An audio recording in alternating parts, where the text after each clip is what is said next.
Independence. Compliance. Submission. Subjugation. This is, and always has been, their objective.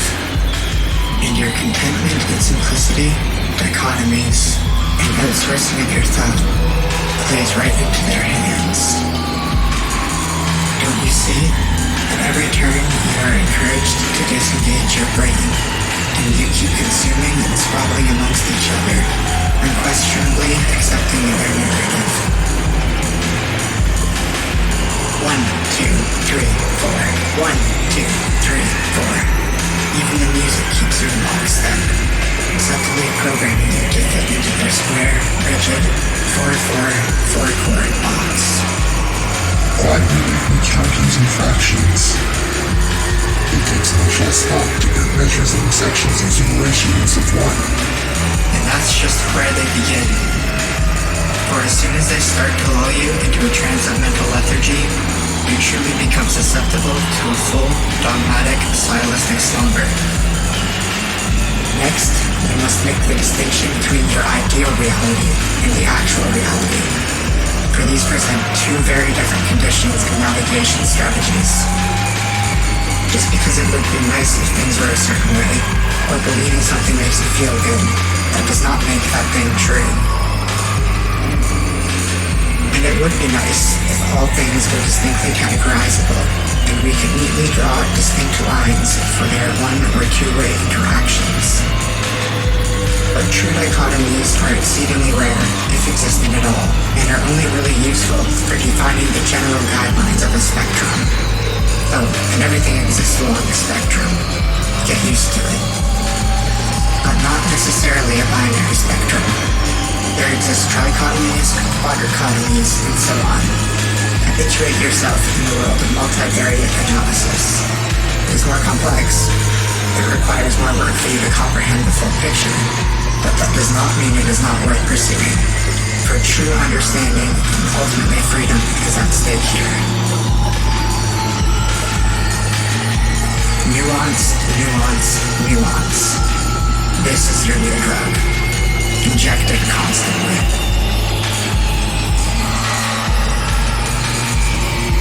In a perfect world, for the things we don't know or understand, we could rely solely on the word of scientists and institutions headed by experts for our information and choices.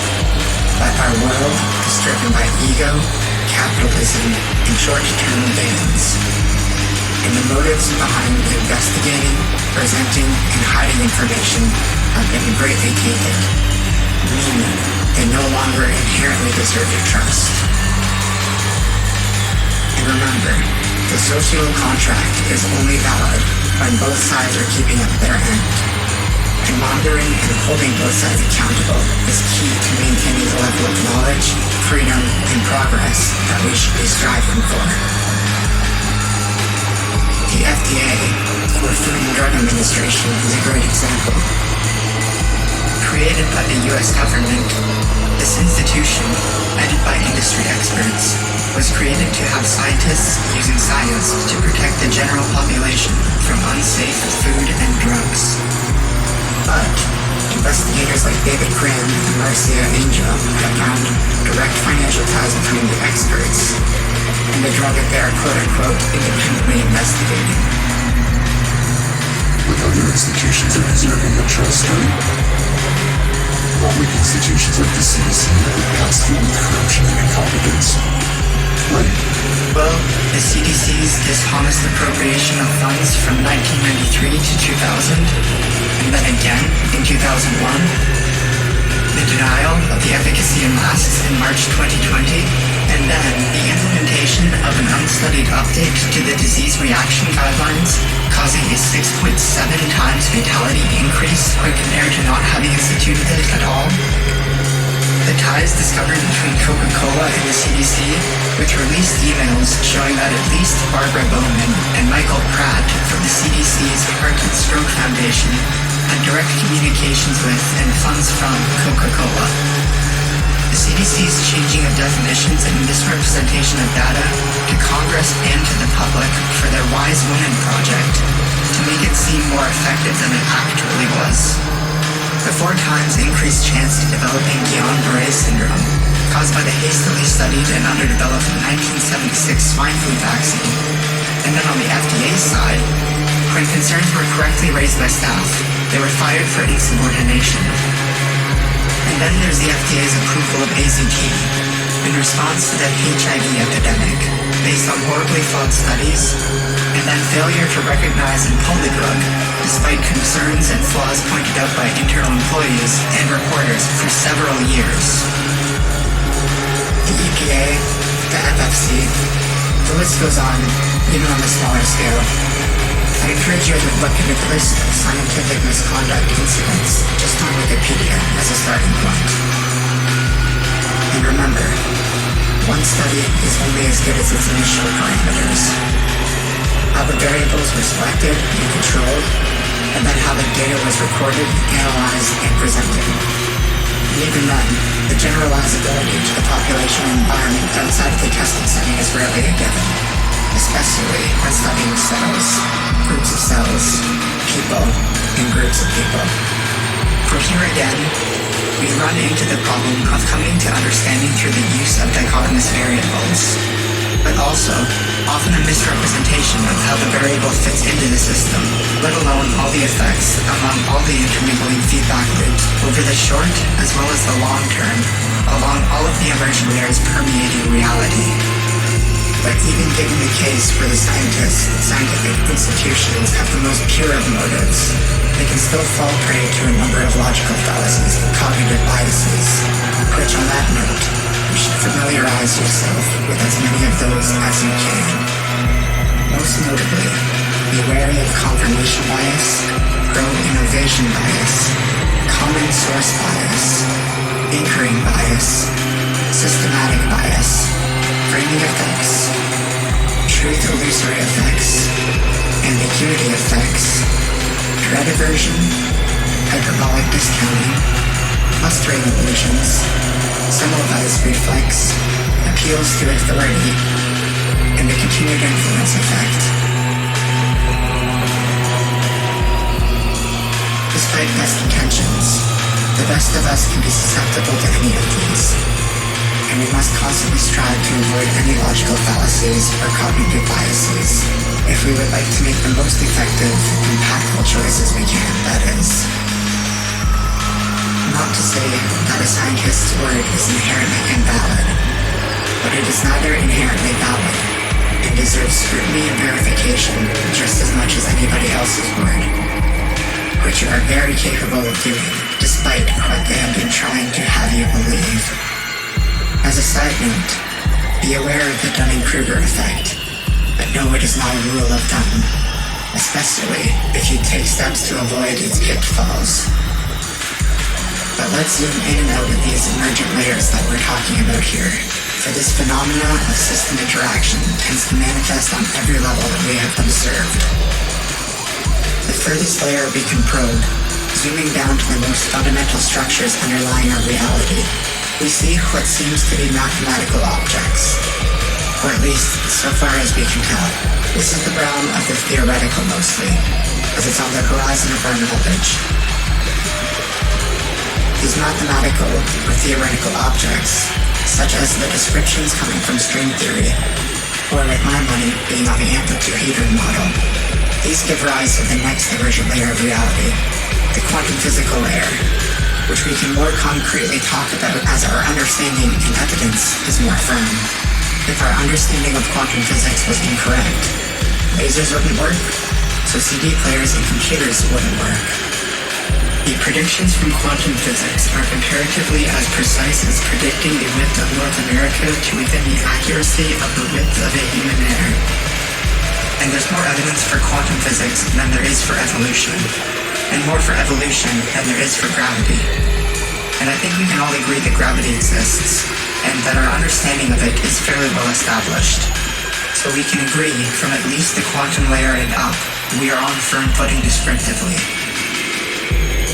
From the patterns arising in quantum physics, then emerges the elementary particles. Quarks, bosons, The natural patterns emerging from the elementary particle physics layer will give rise to subatomic particles, protons, neutrons, and from the patterns arising in subatomic interactions emerges atoms and atomic physics. From the patterns in the atomic layer then emerge molecules and molecular physics. Once enough atoms of mass in a molecule can get a higher order of complexity, where the electromagnetic interactions become the predominant guiding force.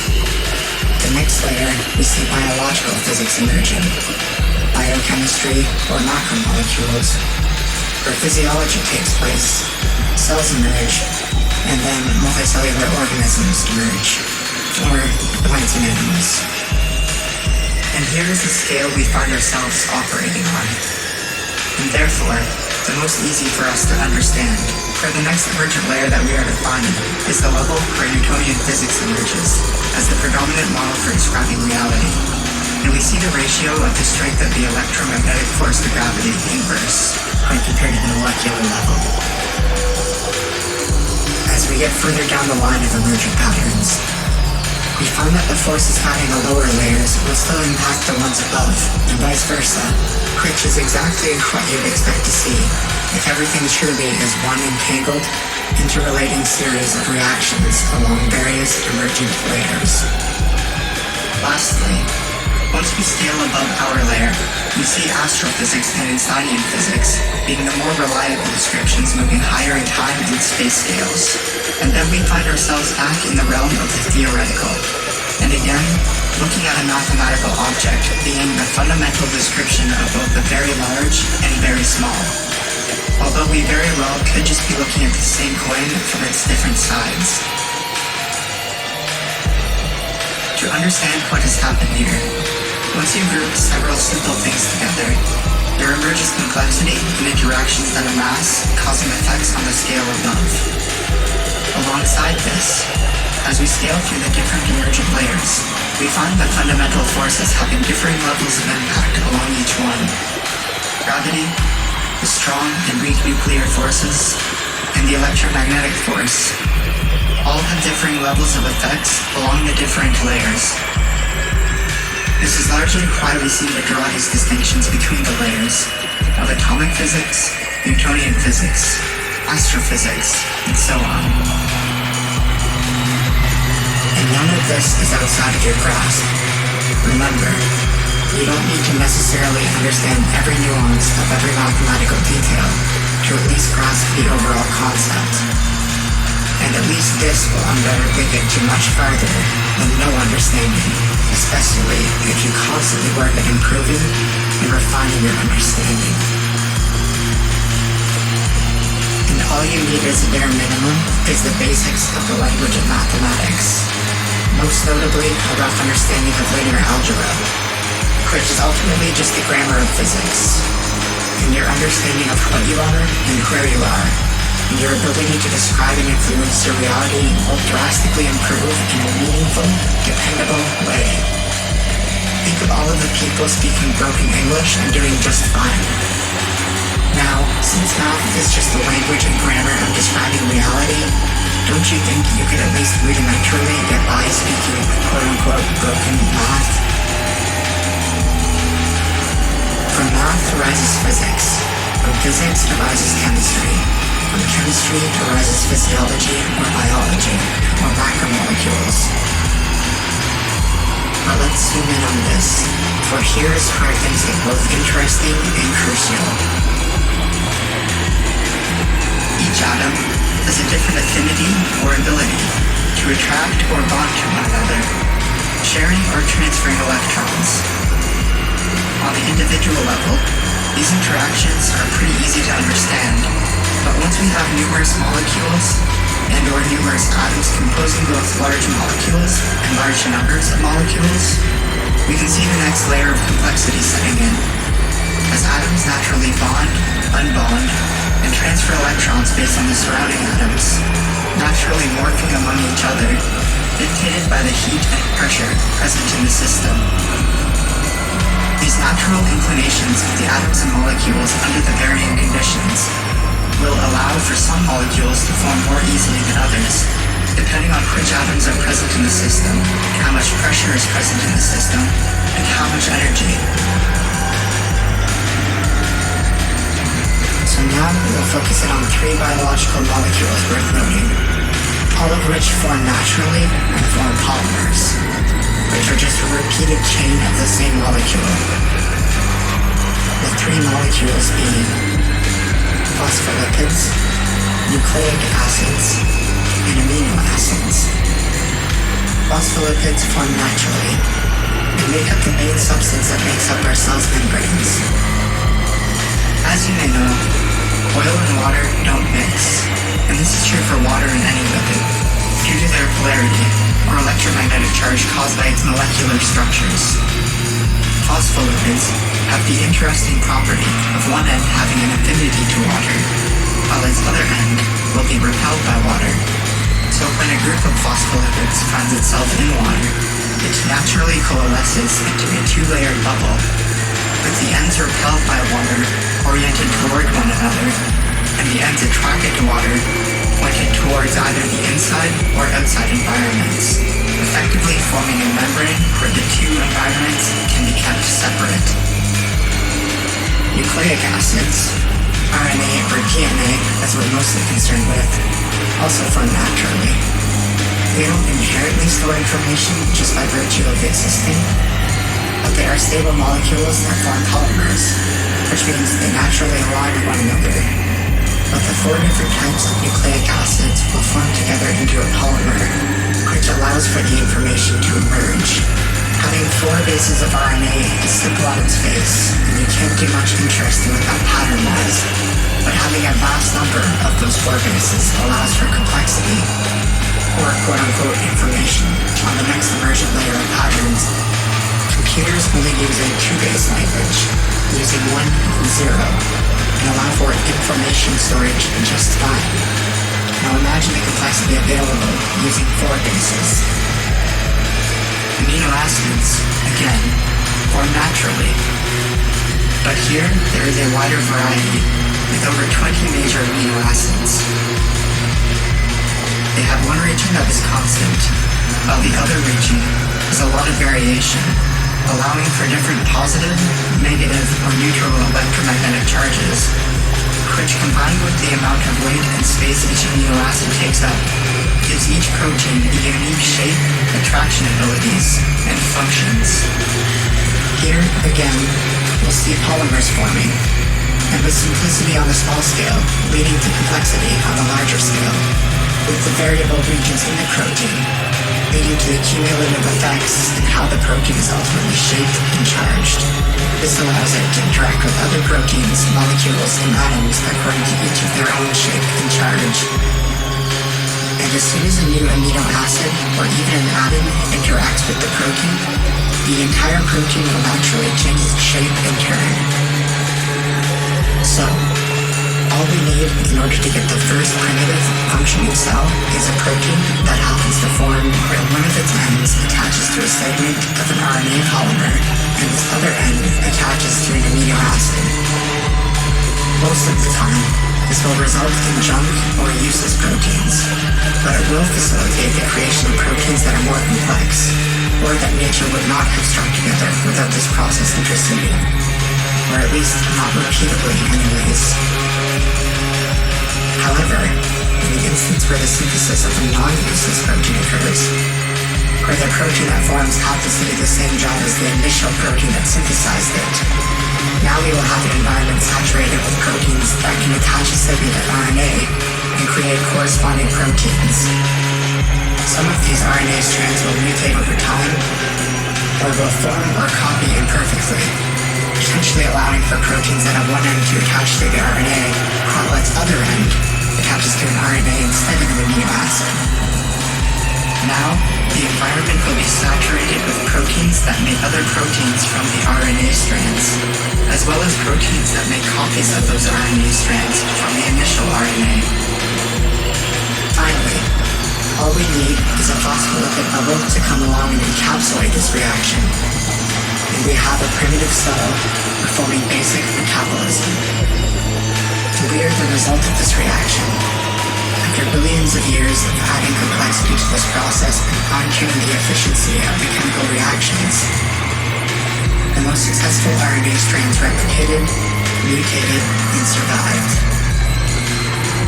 And this process is still ongoing, with mutation being the key to survival, as the environment on Earth constantly changes, as well as the other organisms.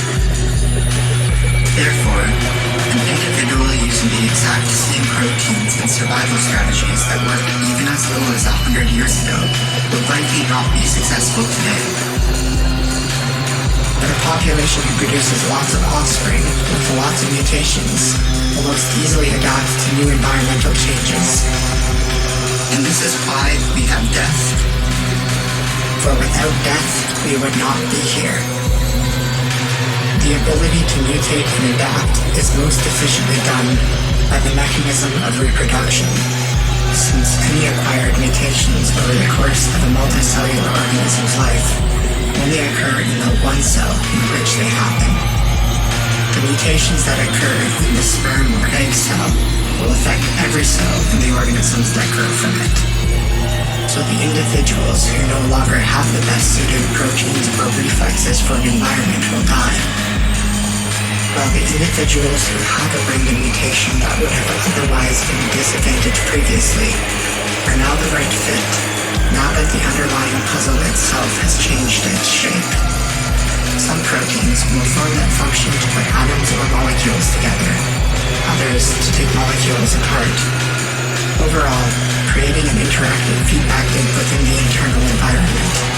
The cells that so happen to make the best proteins at a rate that allows the cells to function best metabolically, while not making too many or using too much energy, will happen to survive and pass on copies of the most successful RNA and genes to the future cells with slight mutations. Now that the cell is established, we can move to the next emergent layer, where we look at groups of cells in two instances. The first being the most obvious, but the group strategy is often better than acting alone. Imagining two groups of single-celled organisms competing to exist in the same space. If one group acts cooperatively, and the other only acts for and in response to themselves, even competing against their own kind, it is obvious which force will win. The next instance, when scaling up to two different groups, or to several or hundreds of groups of organisms intermingling. Some organisms or groups of organisms which are completely different could cooperate well together. One of the most prominent instances of this that gave us an advantage is when an ancestor of our cell and a mitochondria happened to coexist in a way that benefited each other, and they passed this strategy on to both of their offspring.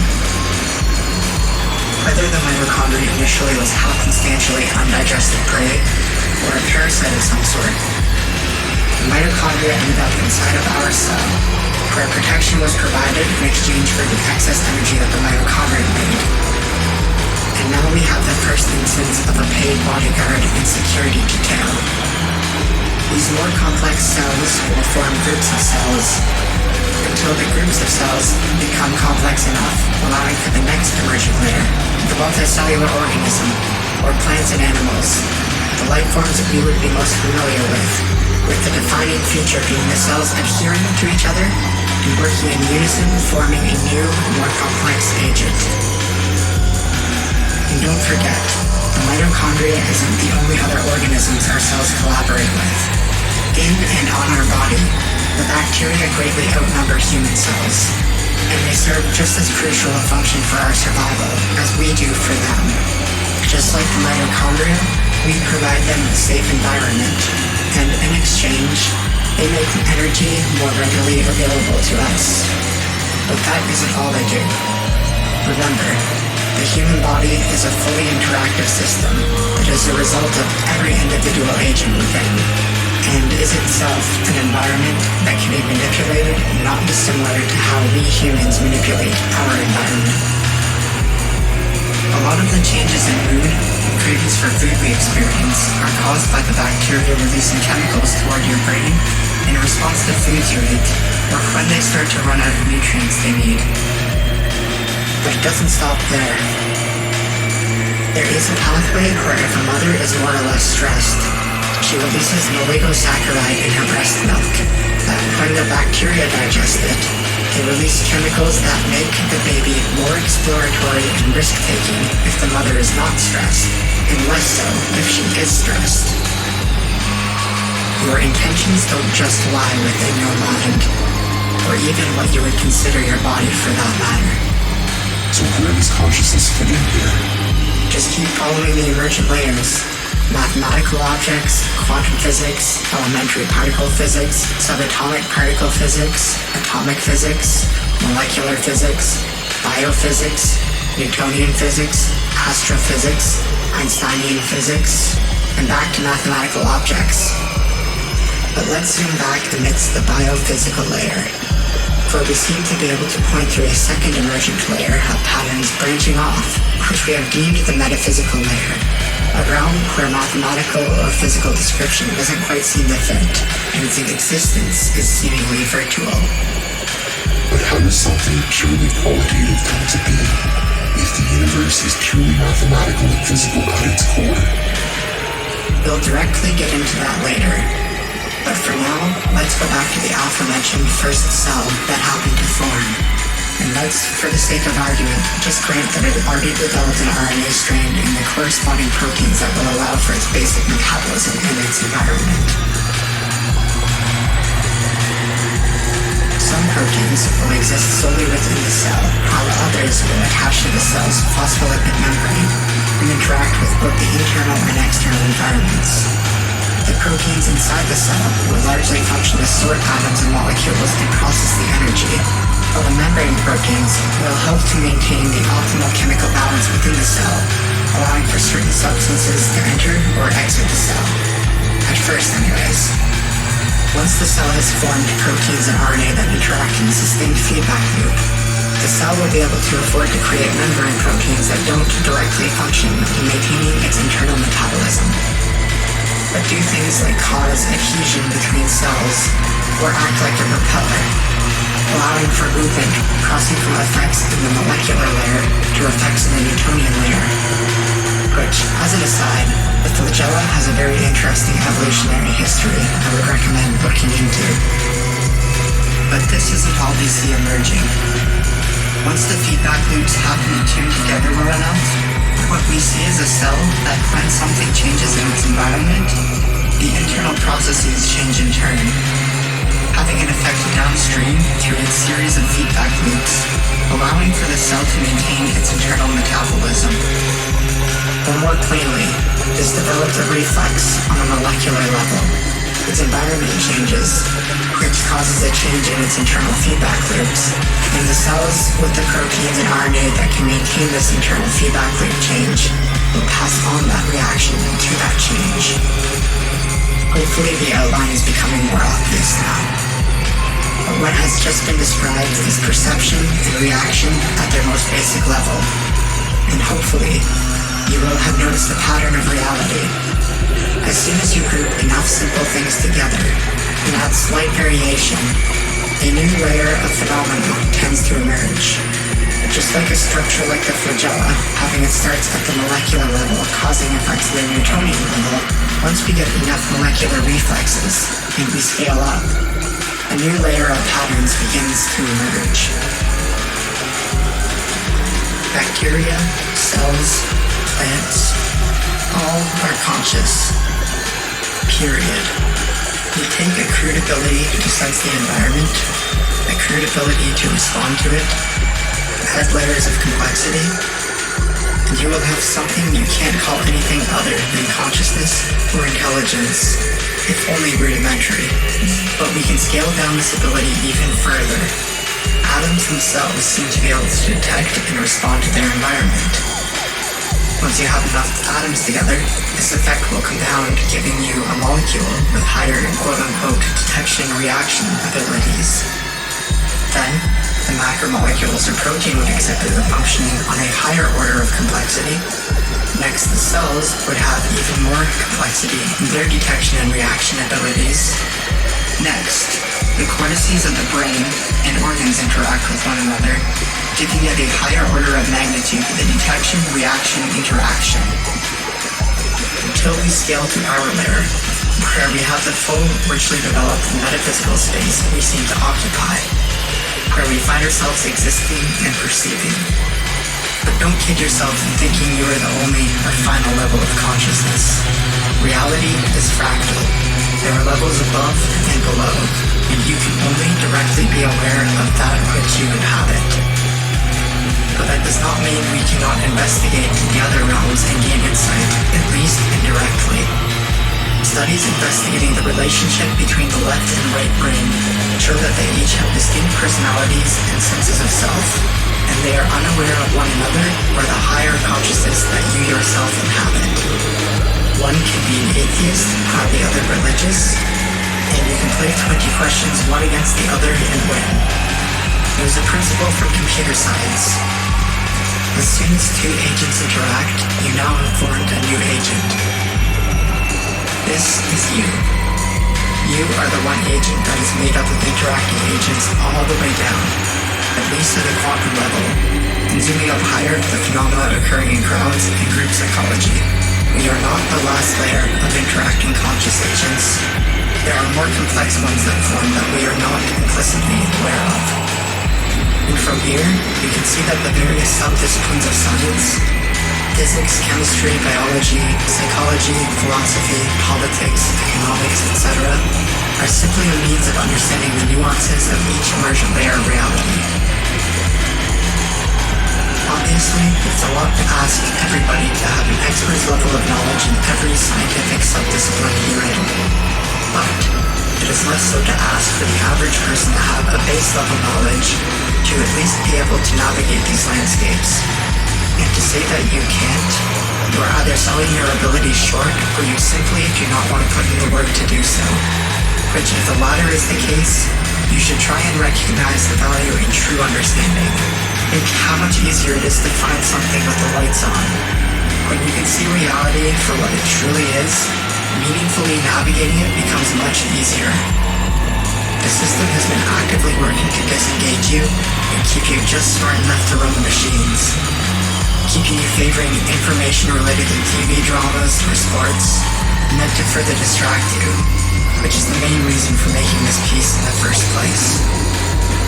Even if you don't achieve true understanding, if you are honestly and constantly pursuing it, you will get closer and therefore be more effective at deciphering what it is you perceive and meaningfully navigating with the most efficiency you can and toward a goal most worth pursuing. And again, in an ideal world, we could just rely on people and institutions who hold their best interests to inform us of these complexities. But in the real world, where there exists ego, career advancement, bribery, blackmailing, the crafting of political narratives, intentional misuse of statistics to skew results, ignoring information that contradicts the narrative, and shame in making mistakes and then hiding those mistakes, or even more innocuous things, like well-meaning people naively using faulty information. Sadly, we cannot rely on those, even who we know and trust, to relay both reality and the optimal navigation strategy to you, along with the short and long-term implications for all of the relevant variables. And for that matter, we can't necessarily trust the reality that we are presented with on its face. You must learn to take a step back and truly gauge what is happening, especially in the ever-muddying and more convoluted social spheres that amass. But then, how do we even go forward? What can we trust? Does truth even exist? If falsehoods or incorrect answers exist, then by default, truth does exist. It just depends which feedback loops and which timescales are being examined. And how do you do that if scientists and institutions can't necessarily be trusted? You must understand the tool that science is at its core, and understand how to use it in your core to fully see how others are using it. Science is the human attempt to combine logic and observation to create a model that precisely reflects the system being observed. It is the process of trying to create a description of the feedback loops and how they interact with one another on the most fundamental level. And it is thus far the best method that we have at establishing the truths of the reality in which we find ourselves. Science can be proven wrong, but only by more and better science. But how do you avoid the issue of scientists and scientific institutions intentionally or passively relaying misinformation? Luckily, not everybody has the same goal, and oftentimes various entities have opposing goals, or are often trying to take one another down a peg, and therefore the truth oftentimes ends up somewhere in the middle. And what you can glean through this process is how the overall mechanism generally works in the varying scenarios. And by analyzing how the studies are done, and by asking yourself, who profits if this is true? You can better gauge the nuances of which aspects of which feedback loops are affected, and over what time scales. Also, all sciences aren't on equal footing. Studies coming from the pharmaceutical industry have billions of dollars backing them, and billions of dollars dependent on their findings from specific people or companies. And when they are found lying, the fine they face is significantly less than the profits they earned. Studies coming from the physics community don't have that same baggage, and therefore don't require the same level of scrutiny necessarily, as pushing incorrect physics findings leads to malfunctioning technology, which benefits no one, whereas there's a lot of money to be made in keeping people sick. Learn all of the types of logical fallacies and cognitive biases. This will do you untold amounts of good navigating inside and outside the sphere of science. Learn what type of studies are most applicable for each observed system, and how applicable the methods are, and how to analyze how accurately their statistical analysis reflects the description of the system, as well as the generalization of the results to all other identical or similar systems. Even if you only have a fundamental way understanding, this will get you further than no understanding. Hint: meta-analyses are your friend, but try to find meta-analyses from various sources, or do your own if there is only one or none. Actively seek out and engage in discussion with people who disagree with you, for there is a truth to be found that one or neither of you are espousing, and by avoiding each other, neither of you can truly be confident in your understanding. Even if you are correct, now you know that your logic is sound, and that is very valuable to constantly be sure of. And be sure to detach the concept of being wrong about something as being detrimental to your ego. This is a bug in thinking and only leads you further astray from the truth. Next, in order to truly gauge the social sphere, there are some confounding factors that obscure the picture we need to be aware of. For instance, if you think the general consensus on Twitter reflects the general consensus of the public, you need to consider the demographic landscape. Twitter's total accounts hover around being 20% adults and 30% female, and roughly 10% of the accounts are responsible for 80 to 92% of the total tweets. And that isn't even mentioning things like acquiescence bias, especially being in the public sphere and all. And then instances where companies like Monsanto buy internet trolls to counter the narrative in every instance there was a mention against GMOs or the company's image. Or how lobby groups will give money to YouTubers to espouse certain points. Things like this vastly distort the picture until you become aware of them, that is, and continue to work to see past them. But don't stop at the companies, for governments are found playing in this sphere as well. Russia, like Monsanto, actively engages in the use of internet troll farms to craft false narratives. But Russia's more focused on inflating political tensions, and has been found playing both sides of this battle, with accounts espousing racism and hatred, as well as accounts espousing far, far left views, with both narratives coming from the exact same place. even going as so far as to deliberately organize a Black Lives Matter rally right across the street from a neo-Nazi rally.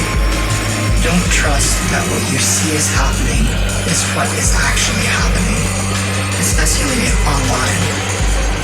It's all a big game of divide and conquer, and they are clouding your judgment. And it doesn't end online. Do you remember all those quote-unquote random brick pallets outside courthouses and other key buildings during the Black Lives Matter protests in the States? And then there are people like Eric Holder, for instance, who have paid people to start riots that otherwise probably would not have happened. Very little to none of what you see is real, or an honest portrayal of what is really going on. They're artificially inflating tensions on both sides, which means us striving to solve these problems as if they have legitimate roots is futile, as we cannot solve an issue if the cause of its problem is still festering. It's like putting on the air conditioning to stop a fever. The person being hot is not the problem, and that won't cure them. You're futilely trying to treat one of the symptoms.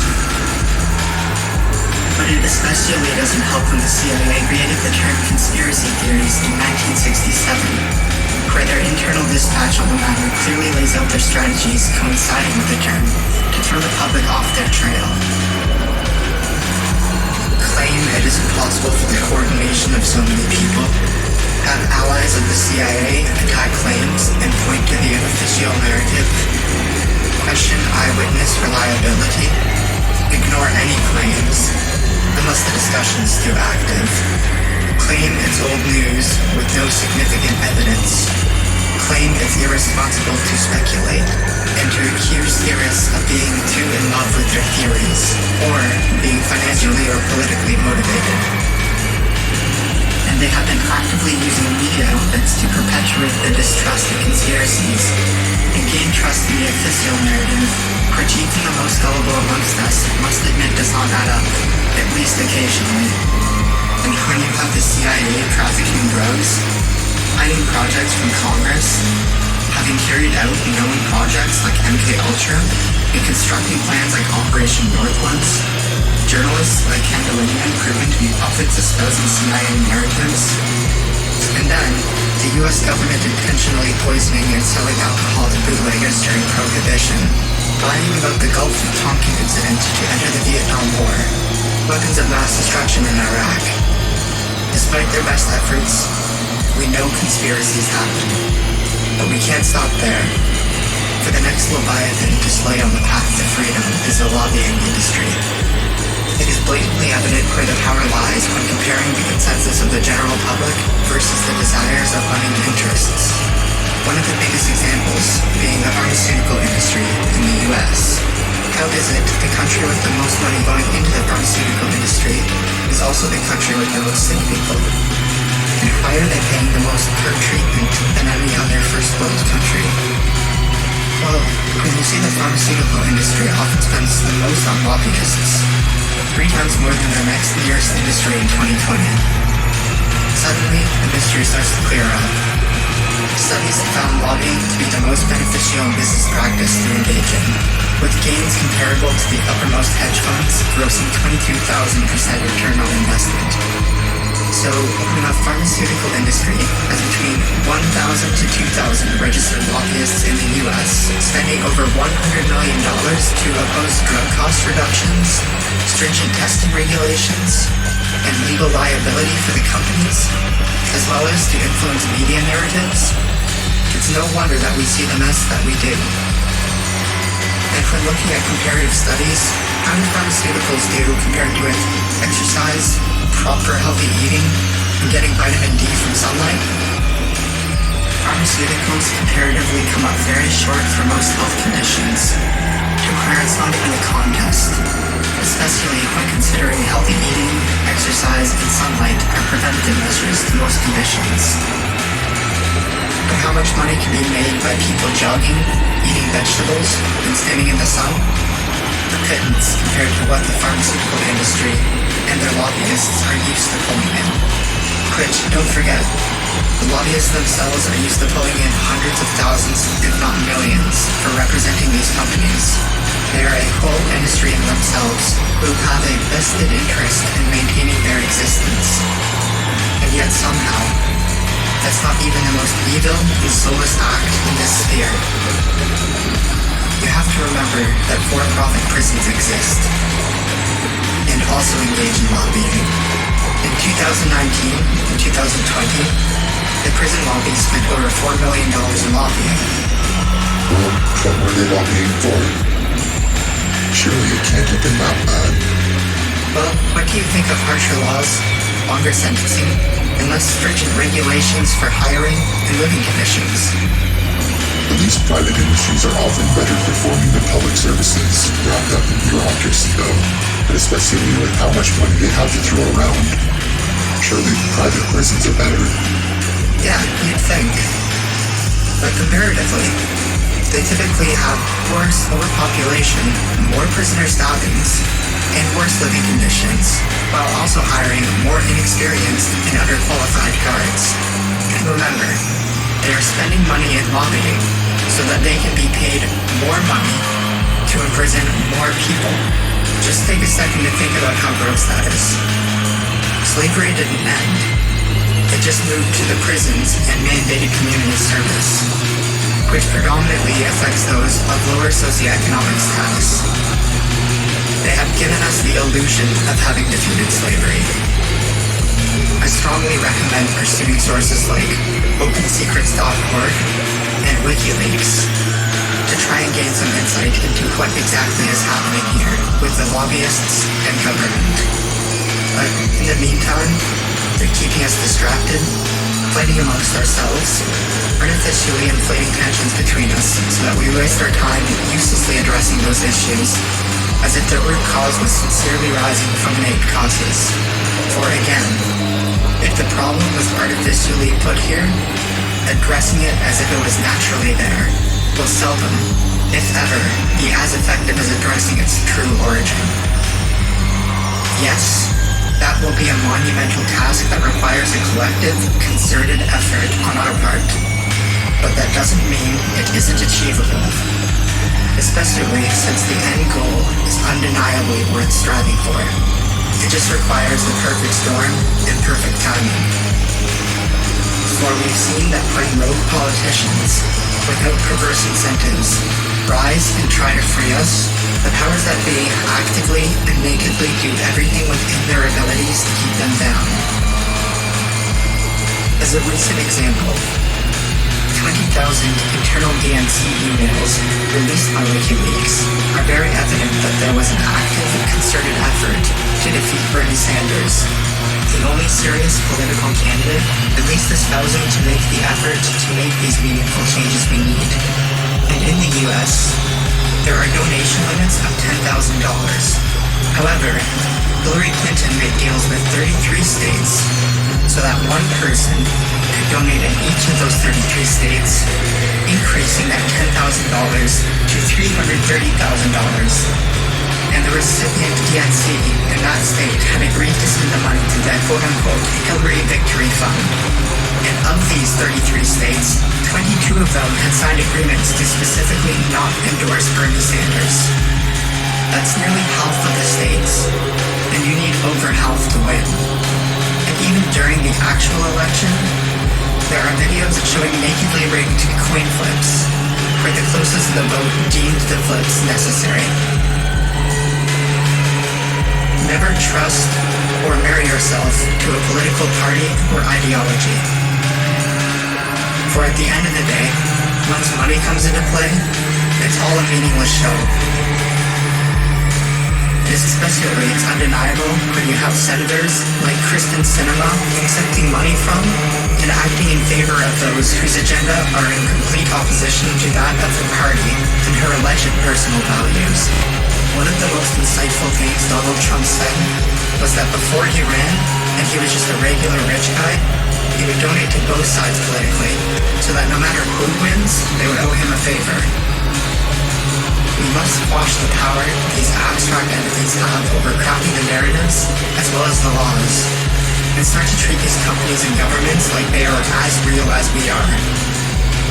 They exist on the same metaphysical abstraction layer that we do as conscious agents. They are just disembodied, which doesn't stop them from defending themselves or encroaching in our reality, even despite the human creator's best intentions. We must dispose of monopolies and duopolies, and redirect our and their incentives. Maximize for truth, transparency, and balance of both individual and societal long-term well-being, for that will ultimately benefit everybody. They have simply become short-sighted, valuing positive feedback loops which only superficially benefit them in the short term, and will be detrimental to all of us soon enough. We must fully bring the power of these companies, lobbyists, and governments to a more honest place. For how else can we truly end war? The majority of individual people do not want it. But the power to end war lies in the hands of the government and companies, and they are primarily incentivized by acquiring profit, power, and influence. For if they truly cared about human rights more than profits, how would things look in Vietnam, Afghanistan, and Iraq? Or how would our relations in general with countries like Saudi Arabia and China actually look if the values were truly as claimed? Just take a brief look at their human rights record versus their profits and see if the priorities add up. And all of this for money. But what even is money?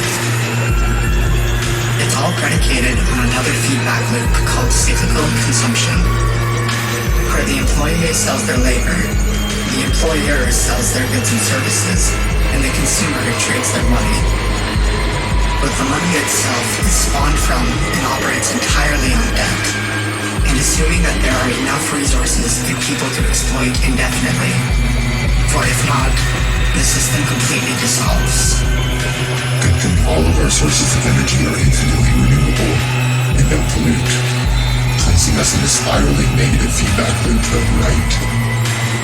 And good thing the economy can just keep growing infinitely, and the compound debt interest bubble won't pop, right?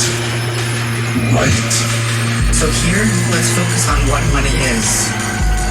Emergent from the metaphysical layer, it is based in the abstract concept of virtually stored value, whose worth we all mutually agree to and update according to the scarcity of the virtual value versus the scarcity of what is being exchanged for. It can be an effective tool. It is more reliable than bartering, as money doesn't expire like food or require upkeep like animals. But it is only worth having if the feedback loops in which money is being implemented allows for a state of equilibrium and doesn't create positive or negative long-term feedback loop that can't be corrected for. But let's understand what money is. Money is itself debt, and if all debt everywhere was paid off, there would be no more money.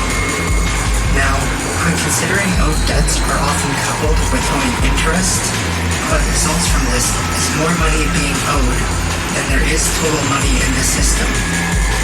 I'll repeat, if all debt is paid off, there is no more money. And due to interest on debts, there is more money owed to the system than there is total money. This is a great example of a negative feedback loop, which, as we know, is not conducive to equilibrium, unless it is balanced out by another force in the overall system, such as the exploitation of resources and people, or inflation.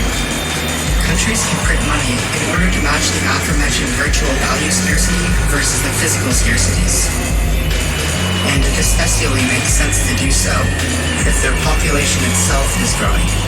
But like most things, there exists a bell curve, where eventually the returns become diminishing.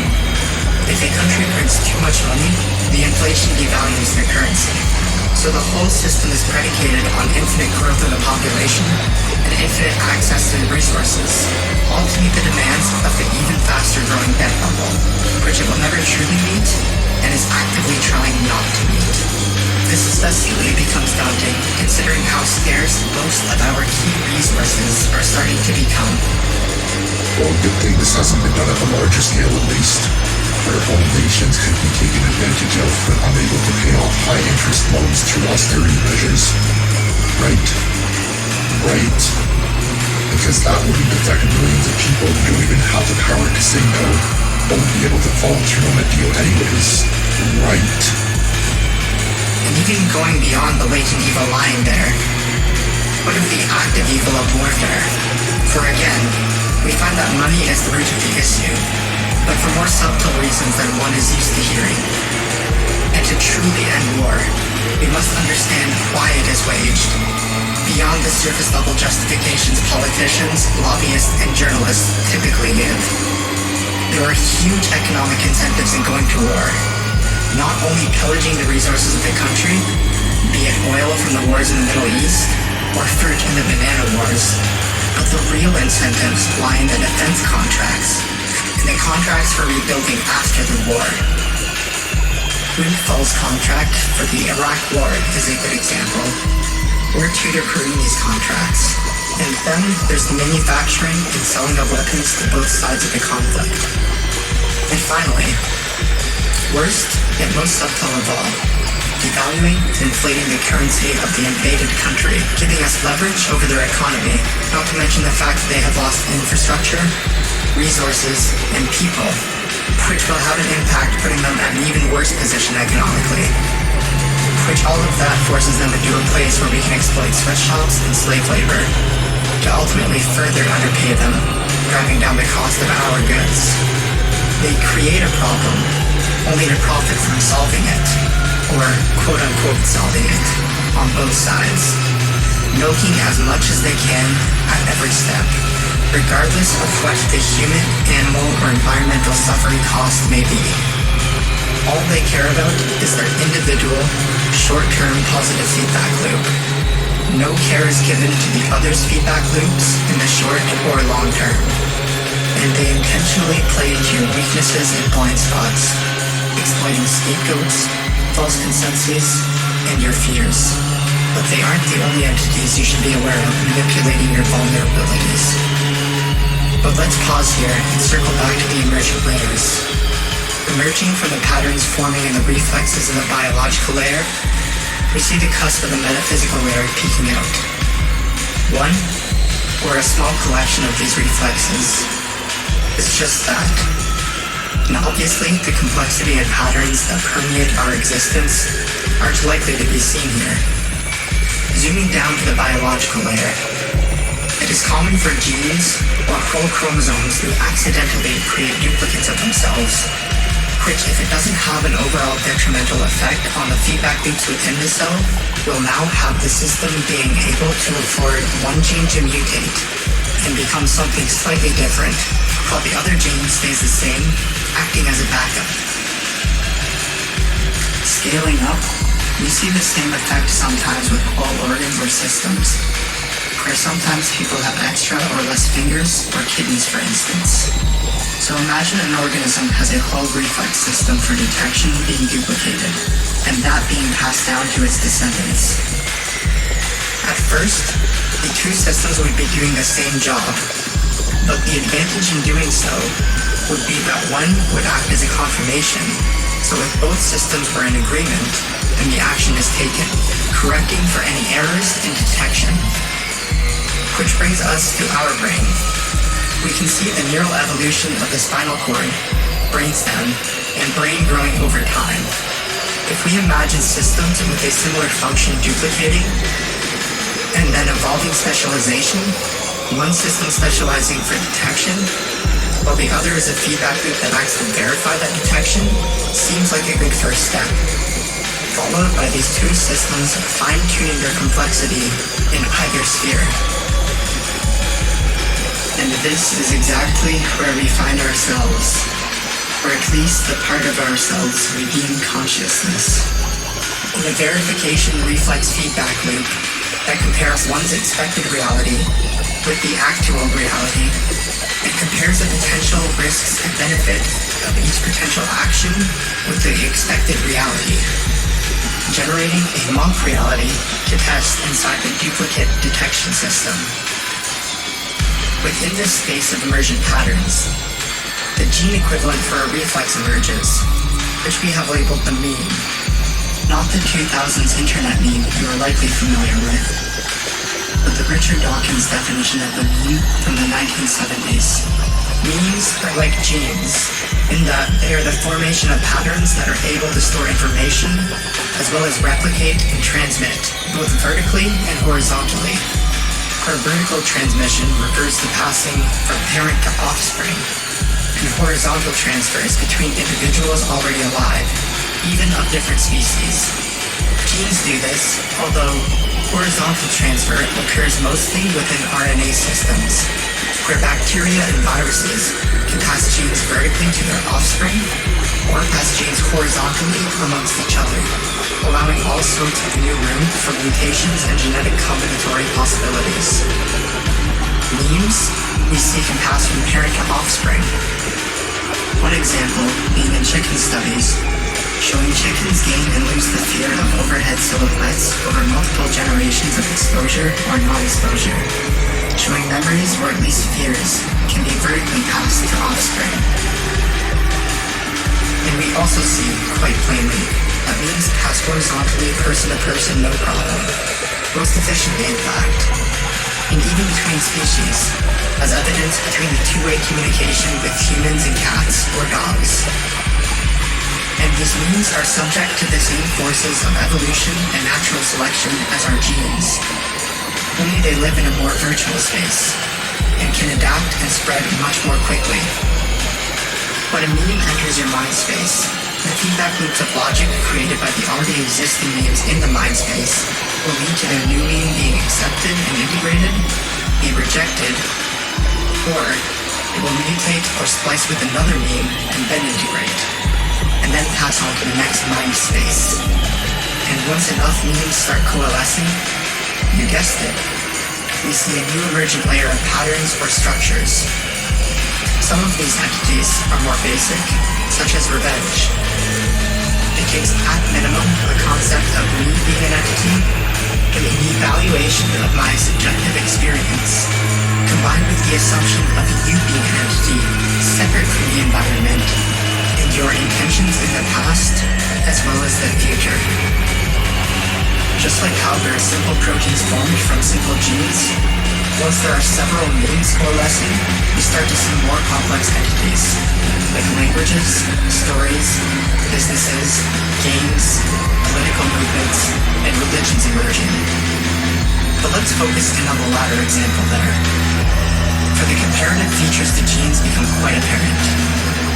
Religions are very emblematic of evolution guided by natural selection, where you can evidently see the most prominent ones have defense mechanisms, protecting them from the means that would disrupt the feedback loops, as well as having a good replication strategy.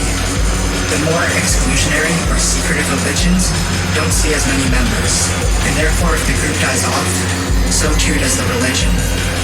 Therefore, religions that are the least falsifiable, open to anyone, with texts that are both widely available and allow for multiple interpretations, will just by default be more successful.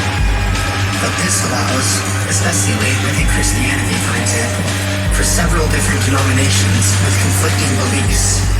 But the base fundamental means are still very much present, just slightly mutated. And if you were to imagine if civilization collapsed, and the Southern Baptists, Catholics, and Mormons all became isolated on different islands, but the religious memes still stayed in each population, how different would they look after just a few hundred years of further mutations?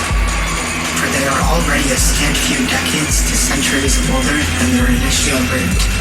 All three denominations are fundamentally different, and yet similar enough for the beliefs to intermingle with each other, and fall under the same general heading, similar to mixing a horse and a donkey. But how much longer until the continued mutations will make these three religious denominations completely unrecognizable from each other? For it has just been over 1,000 years or so, in the intermingling religions, who trace their lineage and religions to Abraham, the Abrahamic religions, Christianity, Judaism, and Islam have almost become fully unrecognizable from each other, and with new denominations and interpretations constantly rising, they begin to resemble each other less and less.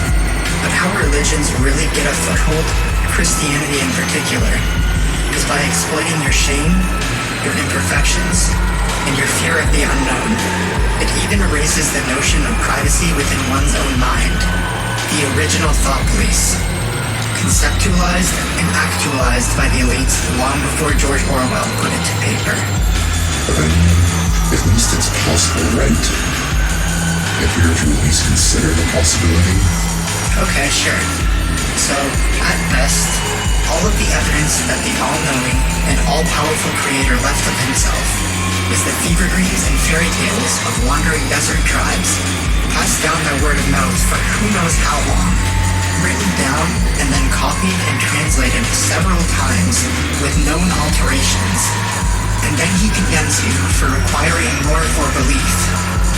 Even though he made eyewitness testimony the least reliable form of evidence, and he knew there would be translation errors and alterations, and then he gave you the level of skepticism that you have, and then he refused to meet that level of proof he knew he would need to, even though he could have done so at any time, or just lower your level of skepticism. But at least the correlation of his appearances increases as our ability to empirically investigate them increases, not the inverse, right?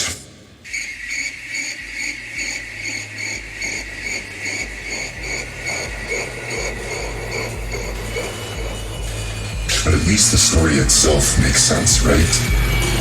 God made Adam and Eve knowing they would sin, but still got mad at them for it and condemns us to sin for it. And the only way he can possibly forgive us for what he made us do is if we sacrifice life to him. So Adam and Eve's kids, Cain and Abel, start by doing so, but one is sacrificing plants while the other sacrifices animals. The animal sacrificer gets mad and kills the plant sacrificer for sacrificing plants. Moral of the story, God doesn't want plants sacrificed to him, only animals. A few generations later, Abraham and his son Isaac are going up a mountain to make a sacrifice, but they have no animal.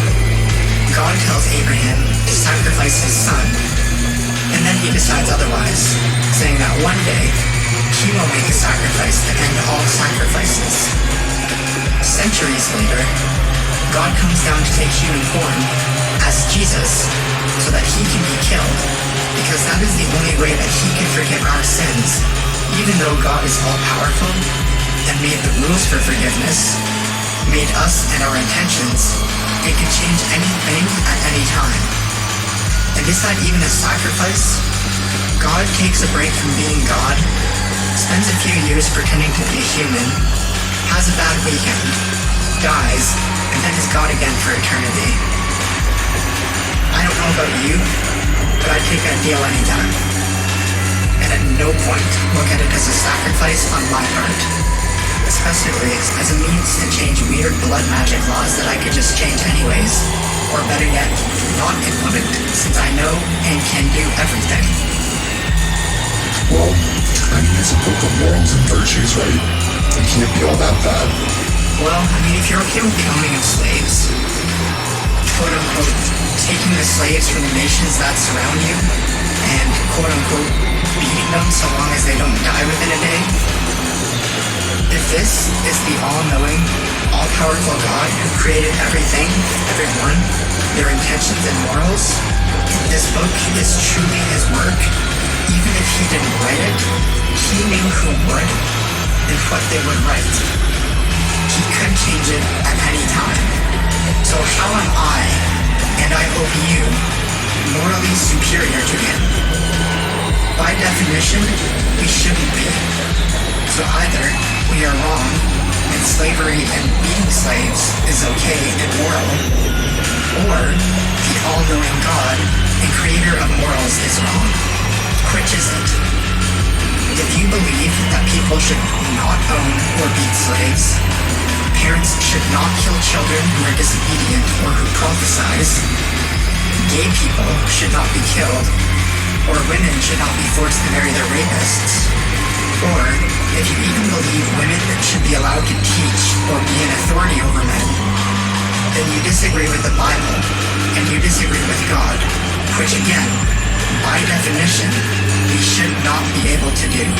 And before you say, Jesus brought the new covenant, or new rules, quoting Jesus, Matthew chapter 5, verse 17, says, "Do not think that I have come to abolish the laws of the prophets.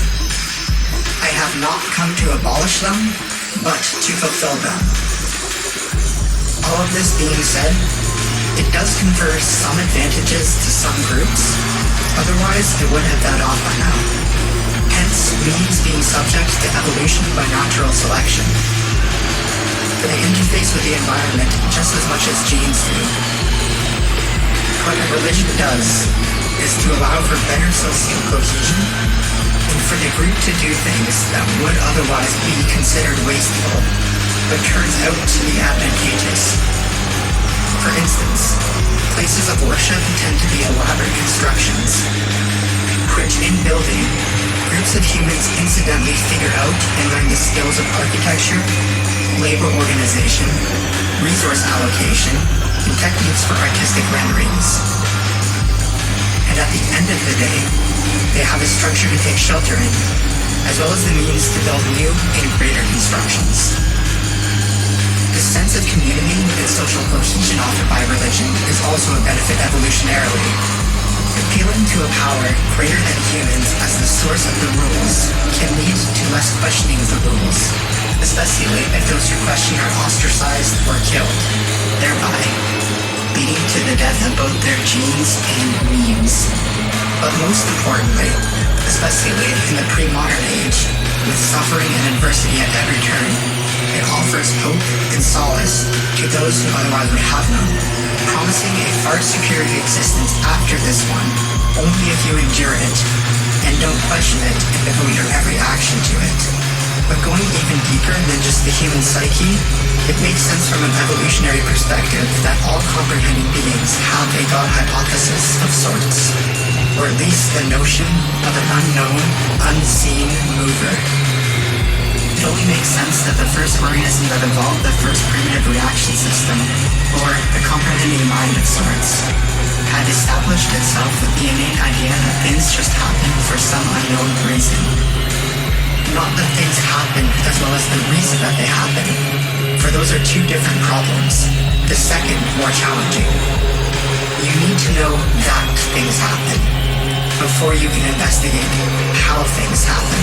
So developing the theory of an unknown force responsible for actions unexplained, or a god, and then slowly refining the detection and understanding techniques, shrinking the space occupied by the unknown, would be the logical advancement for a series of organisms incrementally ascertaining environmental comprehension.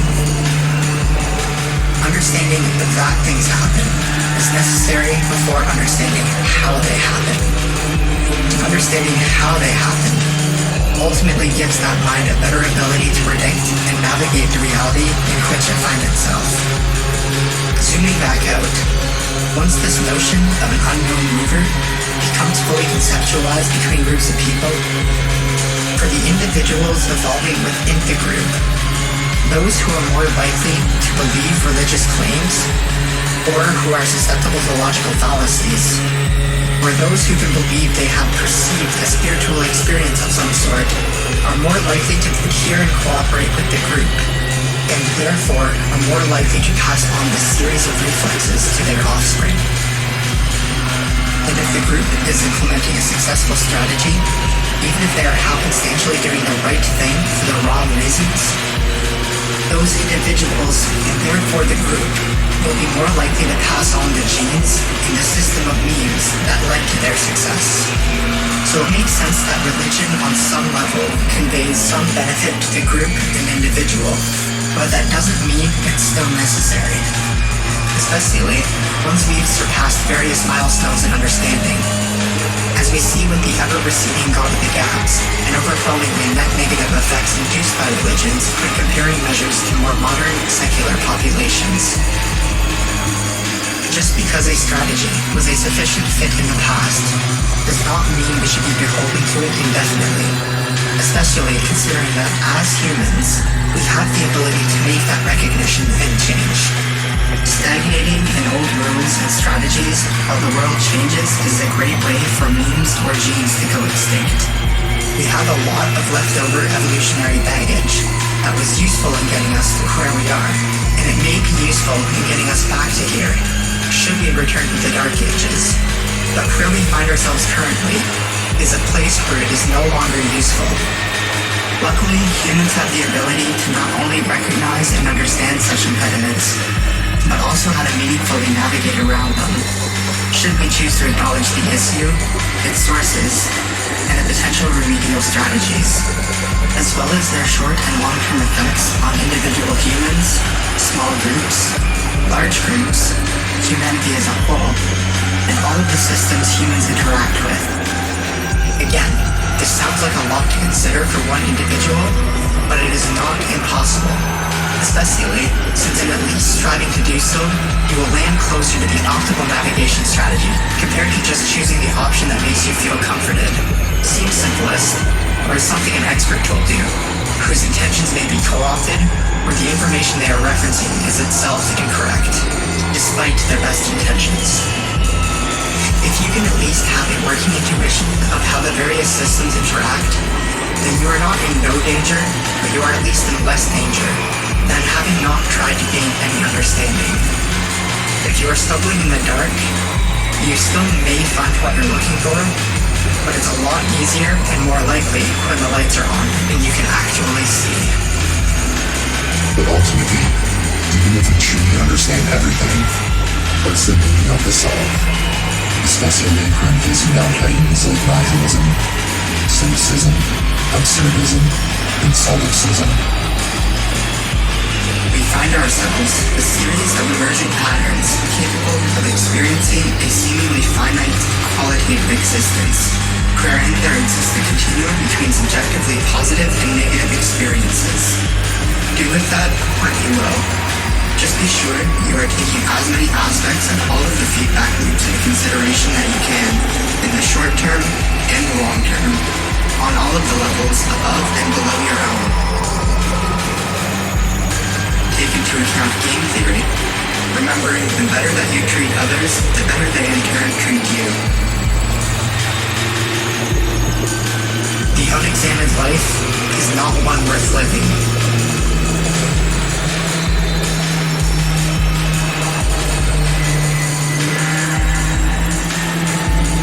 And although this may seem directed at Americans, they just happen to be the most emblematic of this. We are all subject to the forces accruing individual short-term benefits, perceived or actual, while they impose harm on us, others, and potentially even themselves in the long term. All it takes to subvert their goals is to truly see and understand them and their tactics. We must derail the sciolistic curtain they have been trying to enshroud us in.